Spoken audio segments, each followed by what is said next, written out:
ಪರವಾಗಿಲ್ವೇ? ನಿನಗೆಲ್ಲ ನೆನಪಿದೆ? ನೆನ್ಪಿಟ್ಕೊಳ್ದೆ ಏನತ್ತೆ, ನಮ್ಮವ ಅಲ್ವಾ? ಅಮ್ಮ ಅಮ್ಮ ಅಯ್ಯೋ ಅಮ್ಮ ಅಮ್ಮ ಅಮ್ಮ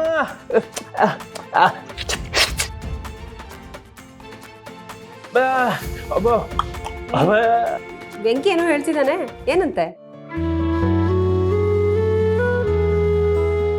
ಅಕ್ಕ, ನಾಳೆ ಮಾವಂದು ಹುಟ್ಟುಹಬ್ಬ ಅಲ್ವಾ, ಅದಕ್ಕೆ ಮಾವಂಗ್ ಹೊಸ ಬಟ್ಟೆ ಕೊಡ್ಸಿ ಕೇಕ್ ಕಟ್ ಮಾಡಿಸಿ ಮನೇಲೆ ಹಬ್ಬದ ಊಟ ಮಾಡೋಣ ಅಂತ ಹೇಳ್ತಾವ್ರೆ. ಅವನಿಗೆ ಹೇಳು, ನಾಳೆ ನಾವೆಲ್ಲಾನು ಮಾಡ್ತೀವಂತೆ, ಆದ್ರೆ ದೇವಸ್ಥಾನದಲ್ಲಿ ಮಾಡ್ತೀವಂತೆ ಅಂತ. ವೀಣಾ, ಇದೇನಮ್ಮ ಇದು? ಹುಟ್ಟು ಹಬ್ಬನ ದೇವಸ್ಥಾನದಲ್ಲಿ ಮಾಡ್ತಾರ? ಆಮೇಲೆ ಅವೆಲ್ಲ ಎಂಥದ್ದಮ್ಮ ಈ ವಯಸ್ಸಲ್ಲಿ? ನಾನೇನು ಚಿಕ್ಕ ಹುಡುಗನ? ಮಾವ, ಸಂಭ್ರಮ ಪಡೋದಕ್ಕೆ ಯಾವ ವಯಸ್ಸಾದ್ರೇನು ಮಾವ.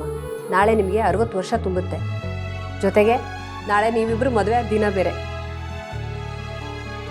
ಅದಕ್ಕೆ ಎರಡನ್ನೂ ಸೇರಿಸಿ ಒಂದು ಷಷ್ಠಿ ಪೂರ್ತಿನೂ ಜೊತೆಗೆ ಇನ್ನೊಂದು ಸಣ್ಣ ಪೂಜೆನೂ ಮಾಡೋಣ ಅಂತ ನಾವು ಮತ್ತೆ ನಮ್ಮ ಮನೆಯವರು ಮಾತಾಡ್ಕೊಂಡ್ಬಿಟ್ಟಿದ್ದೀವಿ. ಅದಕ್ಕೆ ಅವರು ಒಪ್ಕೊಂಡಿದ್ದಾರೆ, ಎಲ್ಲ ತಯಾರಿನೂ ಮಾಡ್ಕೊಂಡಿದ್ದಾರೆ. ನಾಳೆ ನೀವೆಲ್ಲರೂ ನಮ್ಮನೆ ಹತ್ರ ಇರೋ ದೇವಸ್ಥಾನಕ್ಕೆ ಬಂದ್ಬಿಡ್ಬೇಕು, ಗೊತ್ತಾಯ್ತಾ? ವೀಣಾ, ಯಾಕಮ್ಮ ಇದೆಲ್ಲ? ಸುಮ್ಮನೆ ದುಡ್ಡು ಖರ್ಚು ಅಷ್ಟೇ. ಅಯ್ಯೋ ಮಾವ, ಹಂಗೆಲ್ಲ ಹೇಳ್ಬಿಡಿ. ಅಕ್ಕ ಹೇಳ್ತಾ ಇರೋದು ಸರಿಯಾಗಿ ಐತೆ. ಇಷ್ಟು ವರ್ಷ ಸುಖವಾಗಿ ಸಂಸಾರ ಮಾಡಿದೀರಾ, ಅದನ್ನೆಲ್ಲ ನಾವೆಲ್ಲ ಸಂಭ್ರಮಿಸ್ಬೇಕಲ್ವೇ? ನೋಡಿ ಮಾವ, ನೀವಿಲ್ಲ ಅಂತ ಹೇಳಂಗಿಲ್ಲ, ಒಪ್ಕೊಳ್ಳೇಬೇಕು ಅಷ್ಟೇ. ಹೌದು ಮಾವ, ನೀವು ಇಲ್ಲ ಅನ್ನೋ ಹಾಗೆ ಇಲ್ಲ. ನಮಗೋಸ್ಕರನಾದ್ರೂ ನೀವು ಒಪ್ಕೊಳ್ಳೇಬೇಕು. ಮಾವ, ನೀವೆಲ್ರಿಗೂ ಮಾದರಿಯಾಗಿ ಬದುಕಿ ತೋರಿಸಿದ್ದೀರಾ. ನೀವಿಬ್ರು ಹೀಗೆ 100 ಕಾಲ ಜೊತೆಯಾಗಿ ಬದುಕಬೇಕು ಅನ್ನೋದೇ ನಮ್ಮ ಆಸೆ. ಅಲ್ಲಮ್ಮ ವೀಣಾ, ಅತ್ತೆ, ಈ ವಿಷಯದಲ್ಲಿ ನೀವಂತೂ ಮಾತೇ ಆಡೋ ಹಾಗಿಲ್ಲ. ನಮ್ಮೆಲ್ರ ಮದುವೆನ ನೀವೇ ನಿಂತು ಮಾಡಿಸಿದ್ದೀರಾ. ಈಗ ನಿಮ್ಗಳ ಮದುವೆ ನೋಡೋ ಅವಕಾಶ ನಮಗೆ ಸಿಕ್ಕಿದೆ. ನೀವು ಬೇಡ ಅನ್ನೋ ಹಾಗೆ ಇಲ್ಲ. ಏನ್ ಯೋಚನೆ ಮಾಡ್ತಿದ್ದೀರಾ?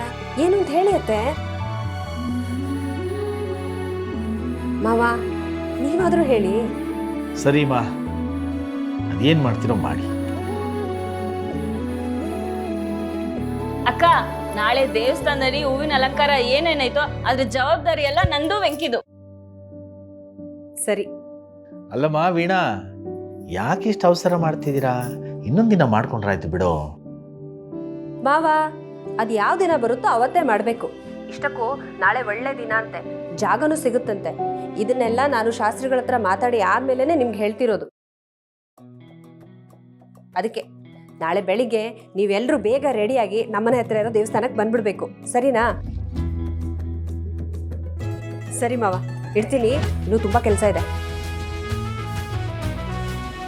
ವೀಣಾ ಮಾತಾಡೋದು ಕೇಳಿದ್ರೆ ಎಲ್ಲ ನಿರ್ಧಾರ ಮಾಡ್ಕೊಂಡೇ ಫೋನ್ ಮಾಡಿದ್ದೆ. ಅವಳೇನಾದ್ರೂ ನಮ್ಗೆ ಆಯ್ಕೆ ಕೊಟ್ಲ ನೋಡಿ.